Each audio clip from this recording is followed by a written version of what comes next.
Imran Hussain.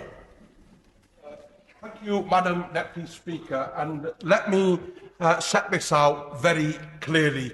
For over 70 years, the sons and daughters of Kashmir have been subjected to persecution, oppression, injustice in the most brutal manner.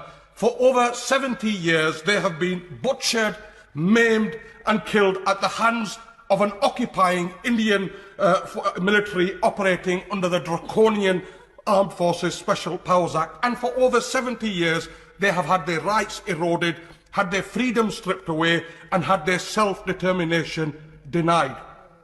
But what, Madam Deputy Speaker, we saw 2 years ago with the right-wing Modi government unilaterally revoking Article 370 and 35A in direct contravention of United Nations resolutions, in direct contravention of international law, as a war crime in the 4th Geneva Convention, is the biggest assault we have seen on the right to self-determination of Kashmiris, and a clear attempt by the right-wing Modi government to quash the Kashmiri cause. I will give way. Thanks to my honourable friend for giving way and making a powerful case. Would he agree with me that after decades of oppression and the denial of human rights and the denial of self-determination, the illegal revocation of Article 370 and 35A by the Government of India breaches not only international law, but is a deliberate attempt to quash the Kashmiri people? And furthermore, it's deeply disturbing that the United Nations Security Council meeting, shortly after those revocations, the United Nations Security Council couldn't even agree a statement of condemnation. My honourable friend is absolutely right. And, you know, Madam Speaker, let me say this. This is a critical juncture for the future of Kashmir. And while today's debate, sadly, will be another debate where we list off a raft of grave human rights abuses taking place in Indian-occupied Kashmir, another debate where we call for action against those perpetrating these grave crimes, where we demand for numerous UN resolutions to be finally upheld, to only then be told by ministers that this is a bilateral issue between India and Pakistan. Madam Deputy Speaker, human rights are never bilateral issues. The right to self-determination is never a bilateral issue. Human rights abuses, the right of a people to determine their own destiny is never a bilateral issue. It is always an international issue. And let me say this, what message do we in this House send to the Kashmiris?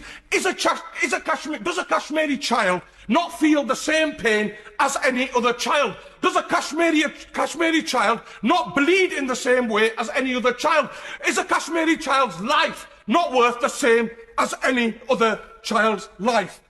Madam Deputy Speaker, we raise these issues time and time again, but Kashmiris are still subjected to appalling human rights abuses at the hands of a brutal occupying military force.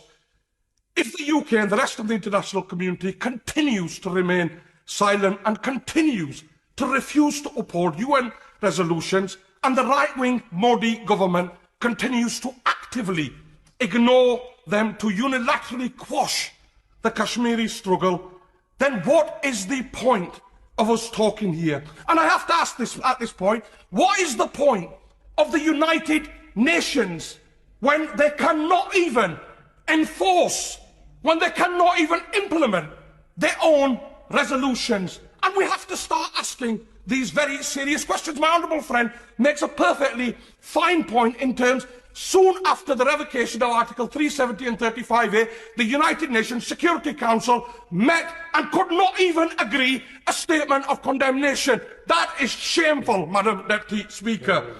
We are at a critical point, like I've said, that will decide the future of Kashmir forever. That just talking about Kashmir will not suffice any longer, because whilst we talk and debate, innocent Kashmiri men, women and children continue to be cut down in the streets and their right to self-determination eroded further and further by the day. Instead, this is a time when we must start demanding and forcing real action of our government and of the international community. Madam Deputy Speaker, as a British Kashmiri, as a proud British Kashmiri, I can't do justice to this debate in 4 minutes. Those that have seen me in this chamber know I've spoken, instigated, led on debates in this chamber time and time again. But my final comments as a proud British Kashmiri will be this. And let me be absolutely crystal clear about this. The Kashmiris are not begging the international community. The Kashmiris do not bow before the international community.